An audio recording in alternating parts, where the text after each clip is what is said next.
wanted to tee up an interesting transformation story of tracking IT assets with change being the common denominator. Peter Hutzli comes from us from Switzerland. He was formerly working at the Swatch Group and is now with a Swiss insurance company. Did a great deal of investigation in regards to knowledge graphs and semantic capabilities to a domain space that has primarily been addressed by traditional CMDB software solutions. I should know about this. I was an integration sales rep for a partner of ServiceNow, and these things can be really messy. So by avoiding lock-in and improving service efficiency is one of the many outcomes and benefits that Peter will give light to.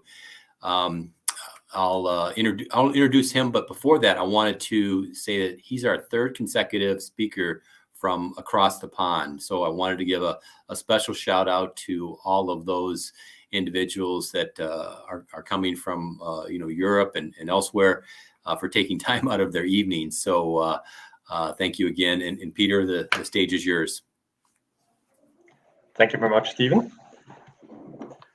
So actually, one of the reasons that we're talking today is, or that I'm presenting today, was a post on LinkedIn that basically claimed knowledge graph projects up to 80% they fail.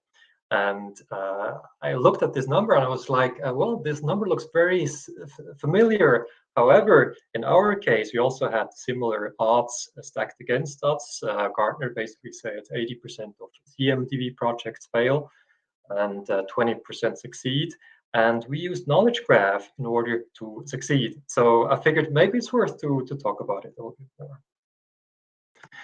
So I'm gonna show you today, basically presentation has 5 different parts. There's a prologue kind of to set the stage. Then there's act 1, 2, 3 from stumbling to succeeding. And there's as well an epilogue. Every story has its end. So to start out with, we're talking about watch industry. My former employer is pretty protective about its brands and about its intellectual property. So I'm not showing any branding or stuff. It's just the regular PowerPoint template. But what you see here on this picture is basically a production facility where you can also see quite a bit of the production process has been automated. So all the logistics, all the quality control has been highly automated in the meantime. However, because they make mechanical movements, the actual production process is still by hand. So there's still people taking the movement, doing the actual operation, the production step, and then putting it back, and then it continues on its automatic path. Another aspect of this company is, for instance, retail. Retail has specific needs. With more and more digital contents and so on.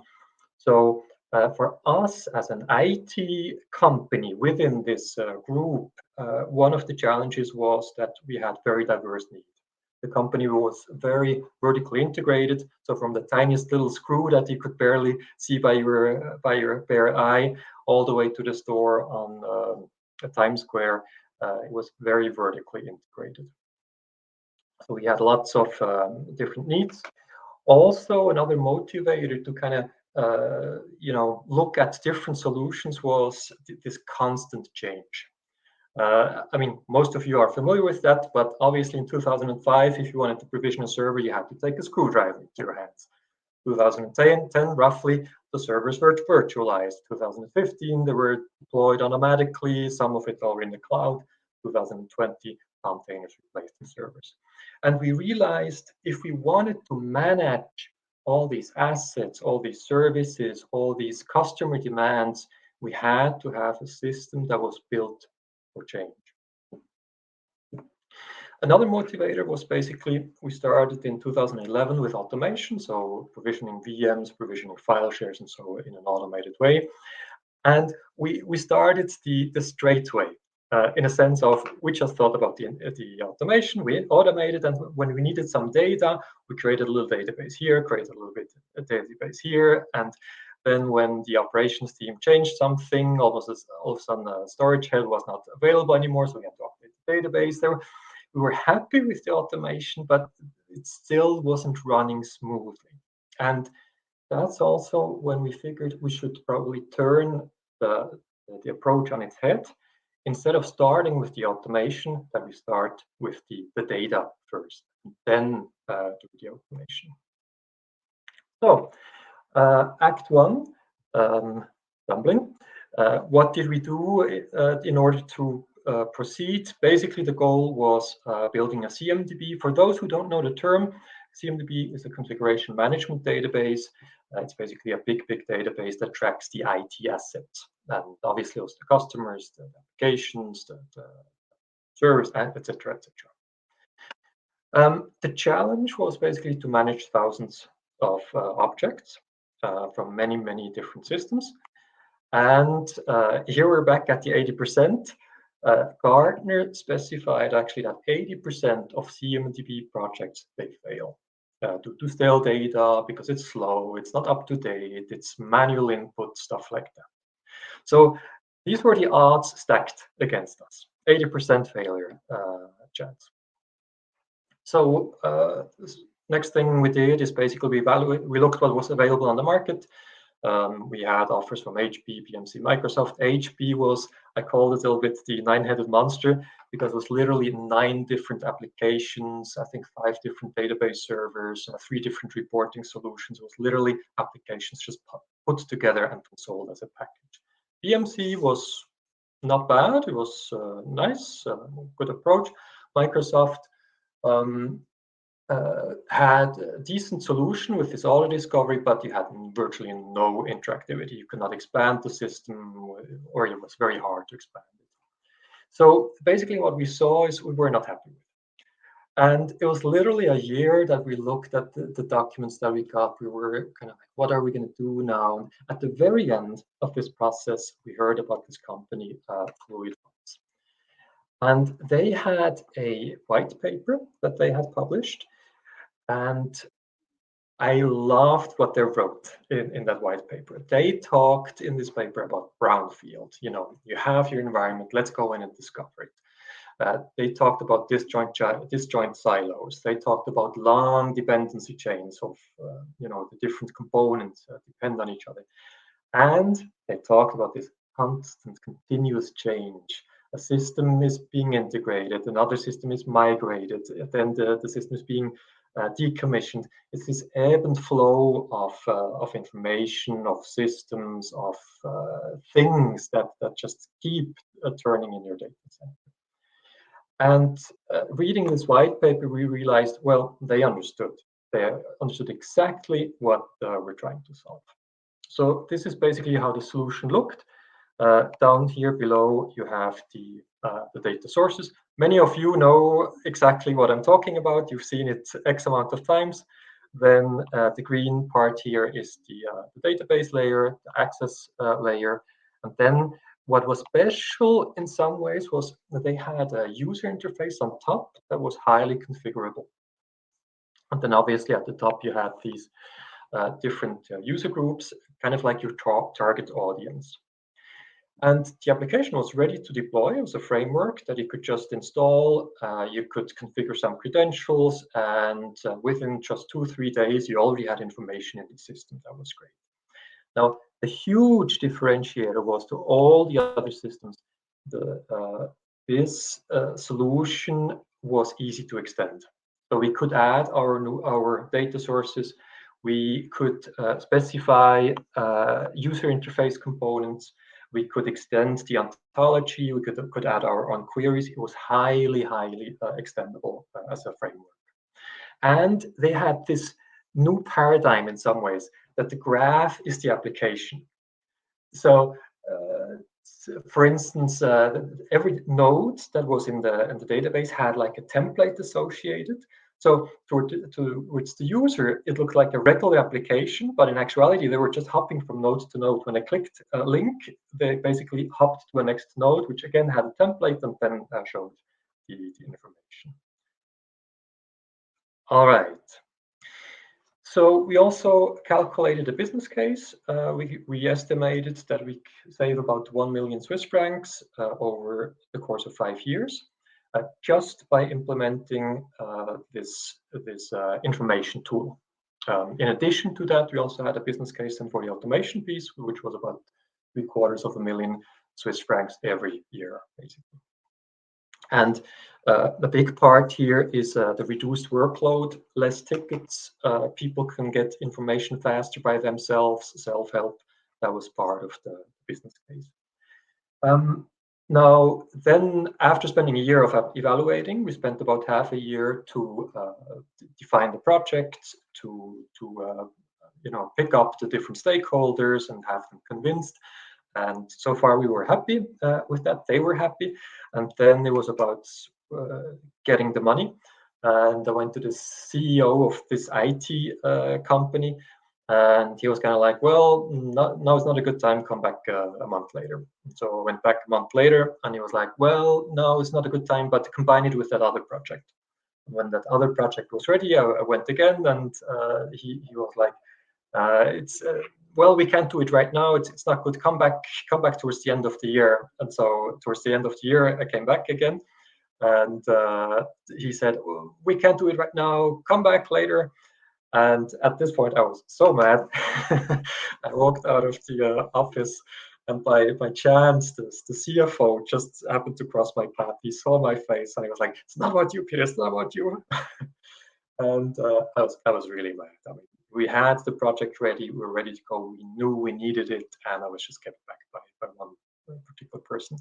And then eventually the CFO, the CTO, and the COO, they got together and they were kind of like, they told me only afterwards, but they were kind of like, Peter seems to be so convinced by this approach. Let's see what we can do. And they basically signed whatever amount they were able to sign. We got it negotiated with the supplier, and then we were ready to go. Which brings us to act number 2, the making. So initially, we had a pretty steep learning curve. Obviously, we were IT people. We knew about storage and virtualization, so we were not data people. So we've never heard about RDF. We've never heard about Sparkle, nor Eclipse, nor anything like that. So we had a pretty steep learning curve. It was a team of 3. I basically was the instigator.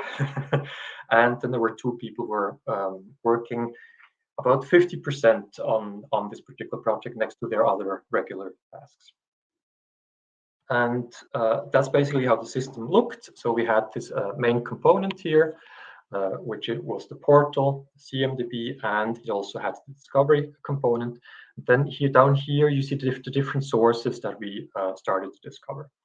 It's a bit summarized. So for instance, for the compute component, there was not just one hypervisor, but there were 3 hypervisors. There were 3 different storage systems. There were 2 different monitoring systems. And basically, the discovery, I think most of you are familiar with that idea.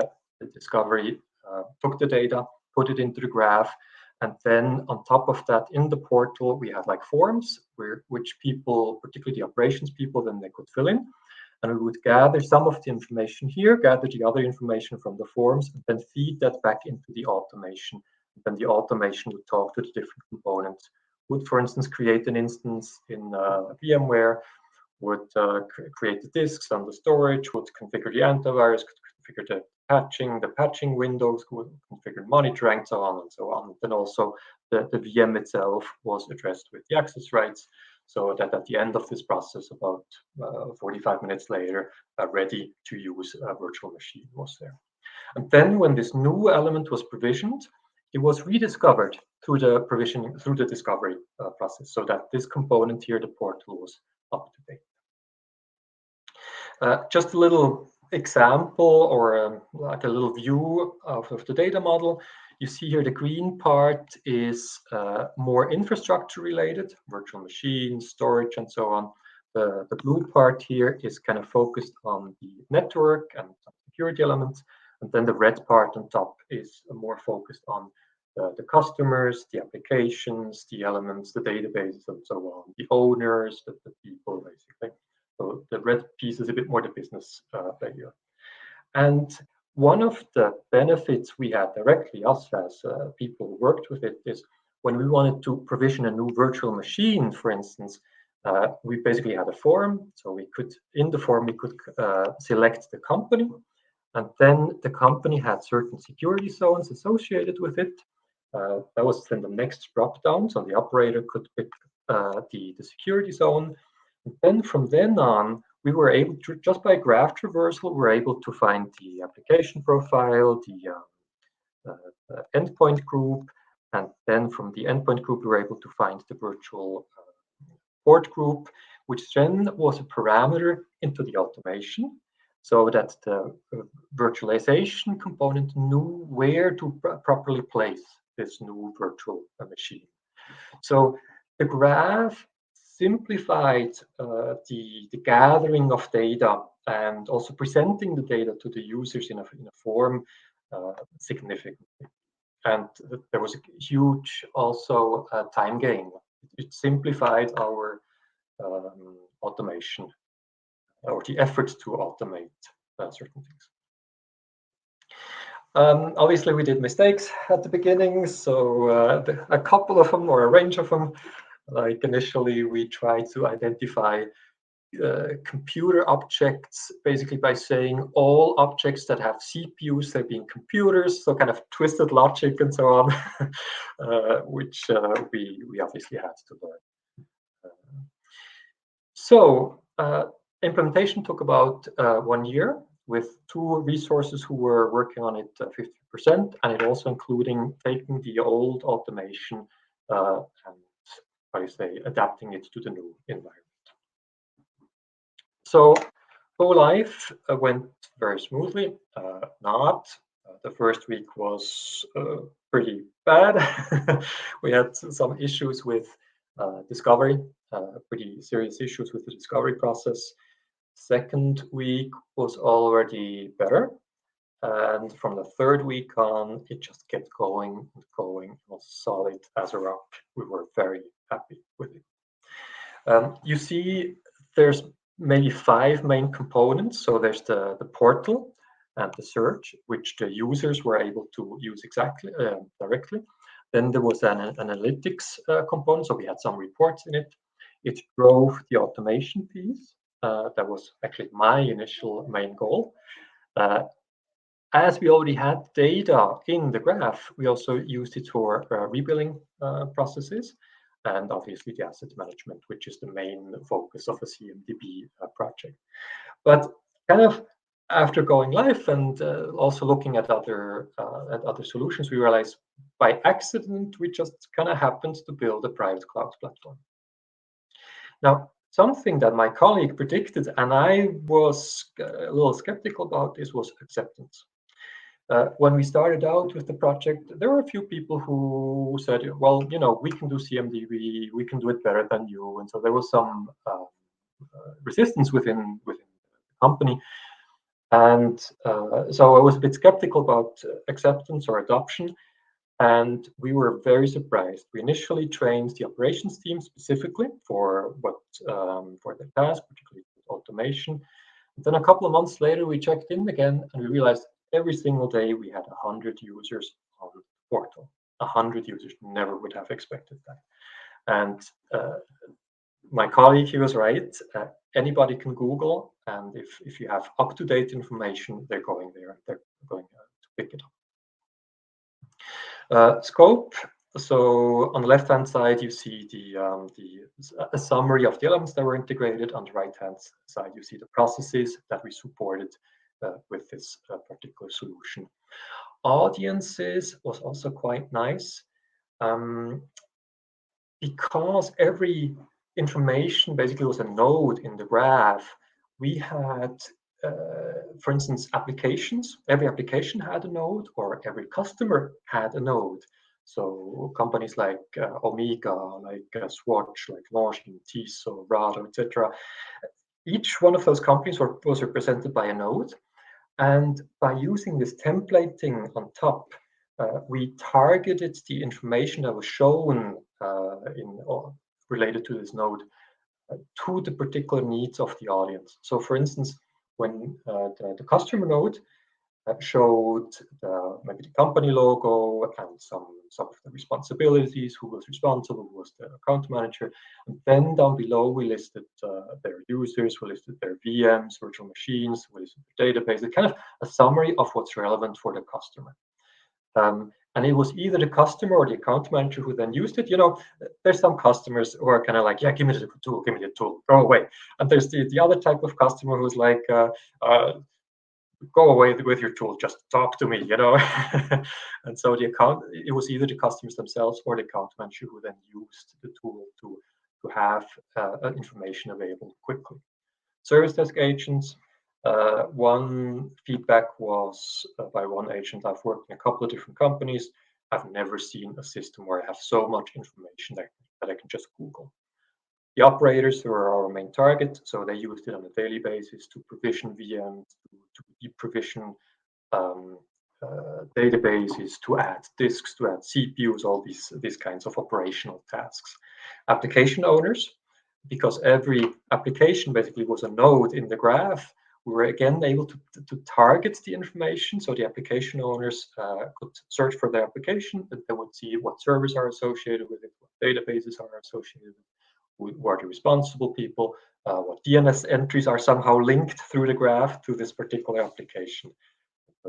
So all the way to the CFO, there was an audit happening by the group. Because they basically said, well, dear IT people, every year you come back and you want millions to invest into a data center. What are these for? We built these data centers, you stuff it with computers and with disks.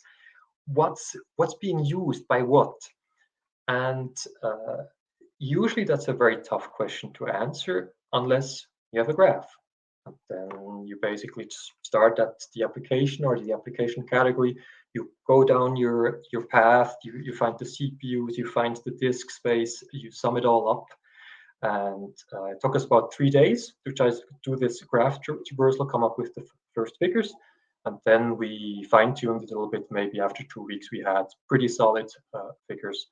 And what was quite funny is the auditors, once they saw that we actually had figures that we looked reasonably confident about, they were not further interested. I think it was just a challenge to see if we actually could make a statement or not. The actual statement wasn't interesting. We were not interested in. But the CFO was happy. Good. The looks. This is basically how it looked. You see, it looks like a regular application. There's no graph. We never showed the graph itself. The graph was the engine down below. You also see that kind of the color scheme. We tried to give an icon to each element that we showed, and with infrastructure being green, organization applications being red, and network being blue, and so on. So we kind of pulled that through the user interface. And now a little bit of bragging. I've mentioned that already. Business case, 1 million Swiss francs over 5 years, net return. So all the investments, all the effort already deducted from. More than 20 systems integrated. I'm claiming, I haven't verified this particular claim, but I do think Swatch probably has one of the most integrated views of an enterprise data center in Switzerland, if not in Europe. I was very surprised high user acceptance due to fresh data, and also refresh cycles. We saw yesterday a presentation that talked about real-time updates. We didn't go all the way real-time, but we went in certain sources, we went 15 minutes refresh cycles, which in our use case was actually absolutely sufficient.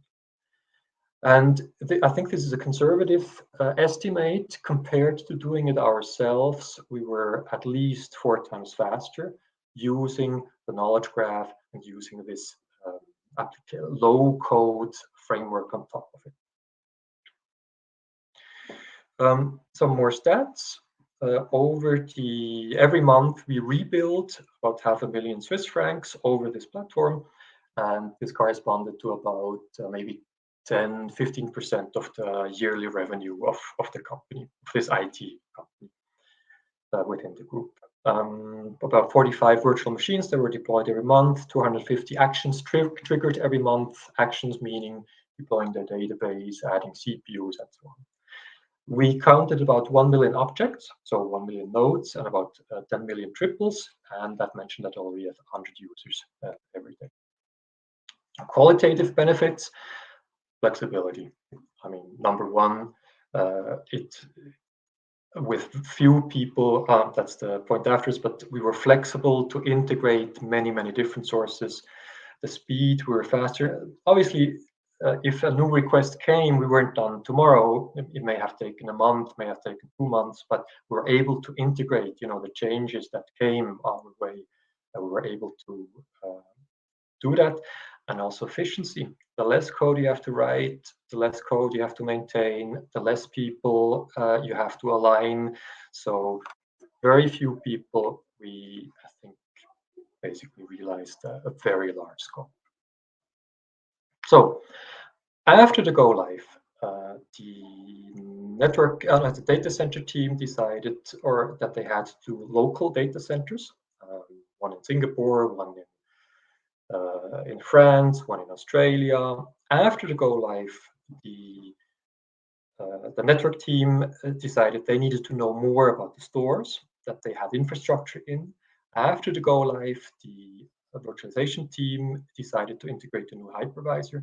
After the go live, the security team decided on a new network segmentation. After go live, the network team decided to automate the network, and so on. And every single one of these changes, we were able to integrate into the knowledge graph.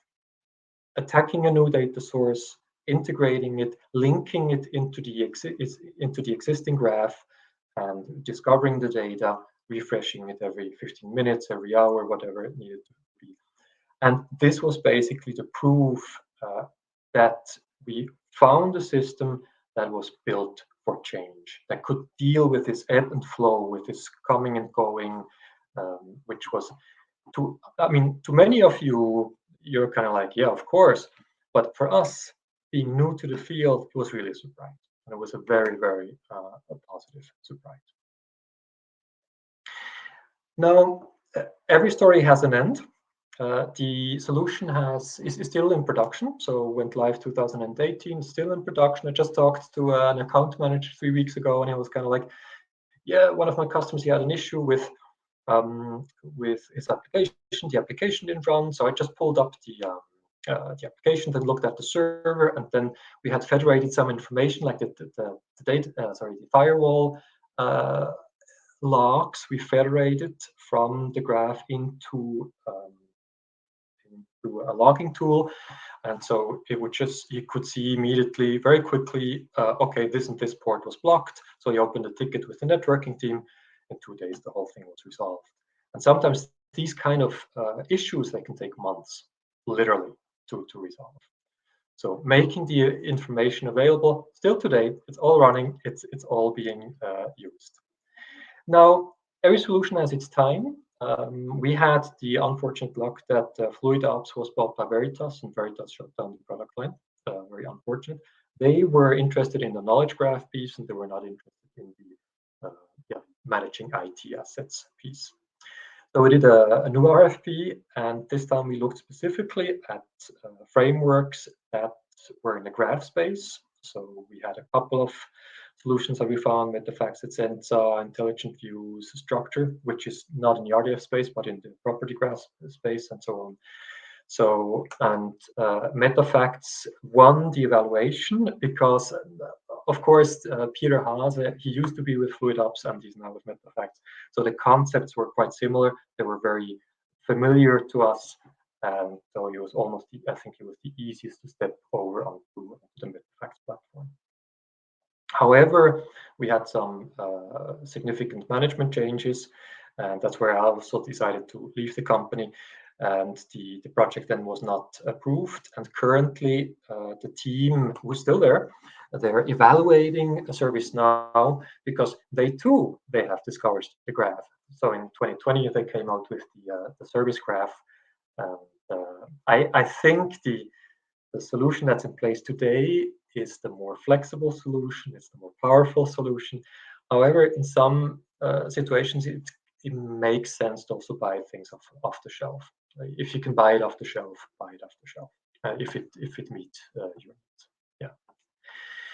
So that's kind of how the new evolution would have looked like. You see at the bottom the different data sources, even at the top. So some of the information would be entered by the users, where we didn't have information available or that was not readable in that sense. So there's the ingestion, obviously. Here's the graph, the access control. Then there's the different APIs that would deliver to the what's it called? The other components like alerting, like the ITSM tool, the billing, and so on, and obviously the portal.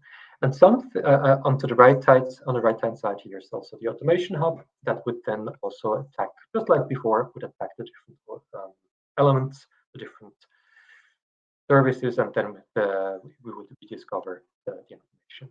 Something that we tried, at least in the form of a proof of concept, is graph analytics. One of the thinking was that if we already have this graph, can we do even more than just path traversal? And we did one proof of concept. Basically, we had a bipartite graph between users in the Active Directory and the groups in the Active Directory. And we found an algorithm that was called neighborhood formation. So it was basically a random walk through the graph, but you would kind of keep, eventually would stop the random walk and restart at the same node again. So you would kind of walk a little bit and then restart, walk a little bit and restart, and then you kind of look which nodes do you find more frequently. And here on this axis, on the diagram, these are the users. These are the different users. On this axis are the iterations. And the very first user here is the node that we kept restarting. So this was a particular user. And then as we kept going in the iterations, we realized that some of the other users that are just purely connected through the Active Directory groups, my pen is not writing for some reason. Some of the other users here are yellower than the others. It was quite funky to see that in many cases, I'd say about 80%, those users that were highlighted, they were all in the same team. So just from this structural information, the user and the Active Directory group, we could read back the team formation. Obviously, there were some exceptions. So some team members were in one team and then they moved into another team, but overall, it was quite accurate. So, for instance, if the first line was a database administrator, all the other database administrators, they would be indicated. One of the ideas was to use that in the IAM system, kind of as a proposal or a recommendation system for new hires. It ended up not being implemented. Still a nice thing to discover. So, bottom line, the solution that we implemented was highly adaptive.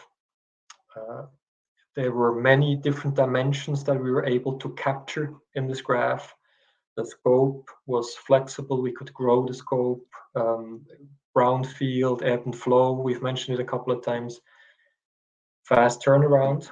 We could tell people, yeah, we can do that for you, instead of, sorry, the application can't do it. And net benefit, cash flow positive. We saved the company about $1 million just by implementing the information, and then every year $750,000 with the automation division. Now, I'm convinced that the semantic graph combined with this low-code framework on top, that was the enabler for us to beat the odds, for us to be in the 20 successful percent instead of being in the failed 80%.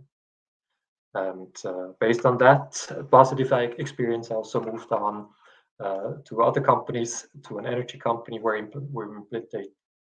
we implemented something similar in the smart metering space, and I've in between moved on further to an insurance company where it's also about implementing a enterprise graph. Yeah. Once you have positive associations, you're just gonna want to stick with it and yeah, keep doing. Good. Time's up. Are there questions? We've had a number come through here on the Q&A. Maybe I can just put them on the stage, and if you want to try to go through a few of these quickly. Let's see. Actually, I apologize. Here was our first one. Oh yeah, unique names that were not unique. When we discovered virtual machines from the virtualization component, we were sure that the name of the machine was unique, until we realized that later on people actually would clone machines, and when we would discover those machines, they would have the same name. So does that make sense? Yep, great. Here was our next one.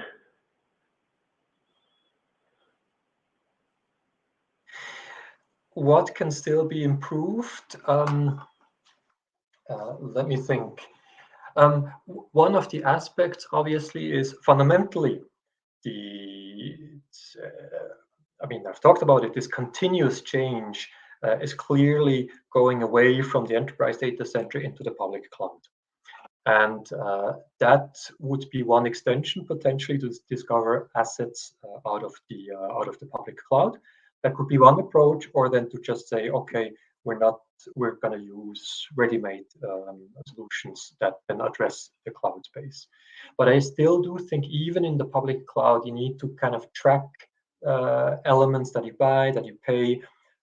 And it goes further than what many companies offer in terms of just financing, tracking the finances or so. You kind of need to know what element belongs to whom and who's responsible for it, and when does it need to be migrated and so on. So I still think a knowledge graph on top of a public cloud deployment would be beneficial.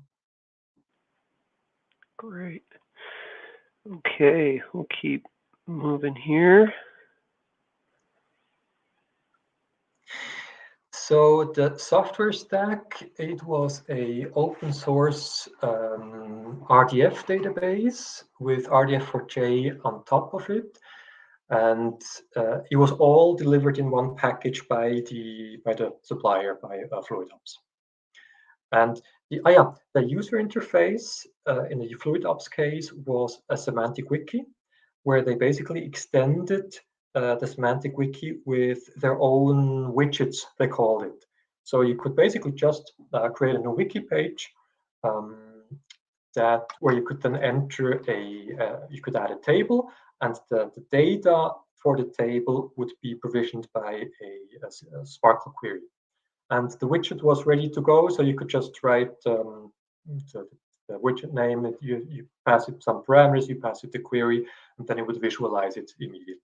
And they had other components like trees, like pie charts, like you could also do if-then, you could do Sparkle ask or so, and then kind of make conditional whole parts of the page, that if there one parameter was labeled, then it would show one part, or it would not show the part, and things like that. So it was actually quite powerful, I must say.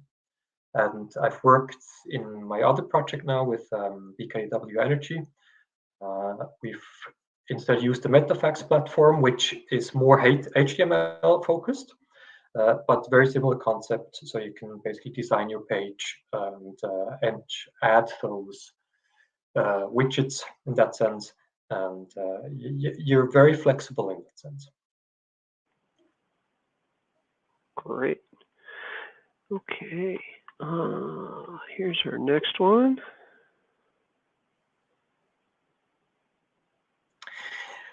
Yeah, one challenge I've seen with the CMDB approach is the discovery and maintenance of the model. Again, I think the graph simplifies this. The traditional approach for CMDB discovery was that you had these pipelines, and then you had a kind of a normalization process.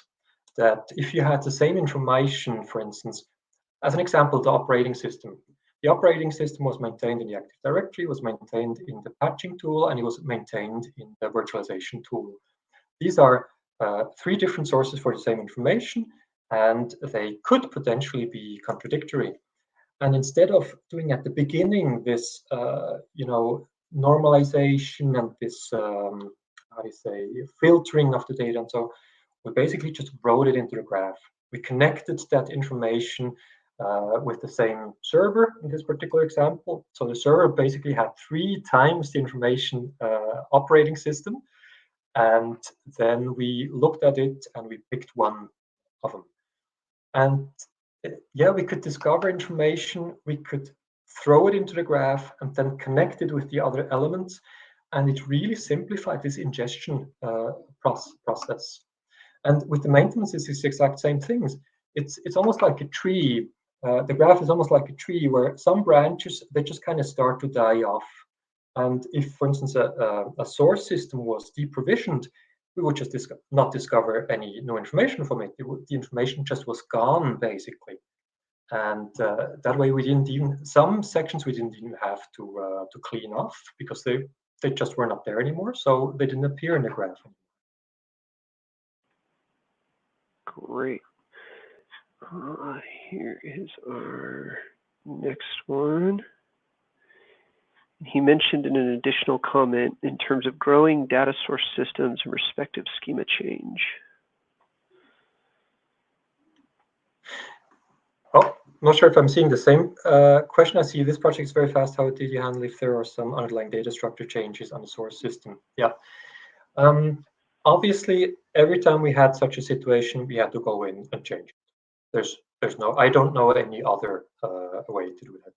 Now, the underlying systems, they usually had a well-standardized REST API or some SQL databases or so.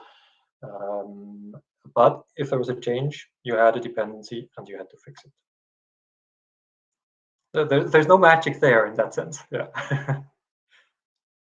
Yeah. Okay, and I think one more question here. Okay, how did we enforce access control? Access control was a feature of the platform. What they had is basically they associated users to roles, and then the roles they had like patterns associated with, and the patterns they hit on the URL. So whenever you would navigate the graph, obviously every node that you were sitting on, every node that you would look at, it had a URL. It had a very specific URL. And you could say basically this role could see those URLs, but it could not see other URLs. And it was basically a text match in the configuration of the access control. So you could go down to a single node if you wanted, or you could go down to classes. You could go go to paths and so on. That's basically how they solved it. And the only thing we did is we implemented, we configured it then. There was one extension that we then did ourselves, and that was giving row level access.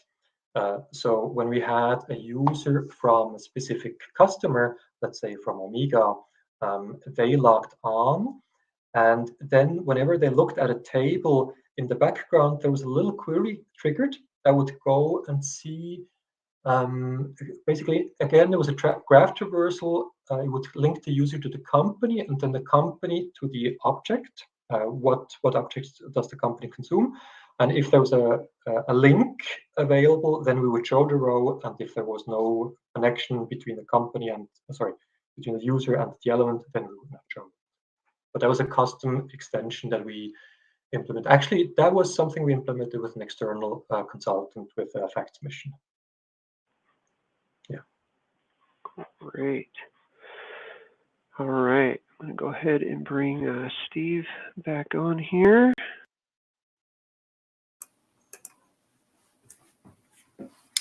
Peter, I'm actually going to reserve you for next year so you can have some BWK energy stories. I know that that's a subject that a lot of people are interested in. Gladly. Yeah. Excellent. Excellent. Well, this is our time for our break. So we're going to have approximately 13 minutes. So we're going to end this session. I know a number of you through chat have been asking to get together. So go to some of those open discussion tables, and then find who's sitting there and connect that way. And we'll come back at the half hour. Thanks.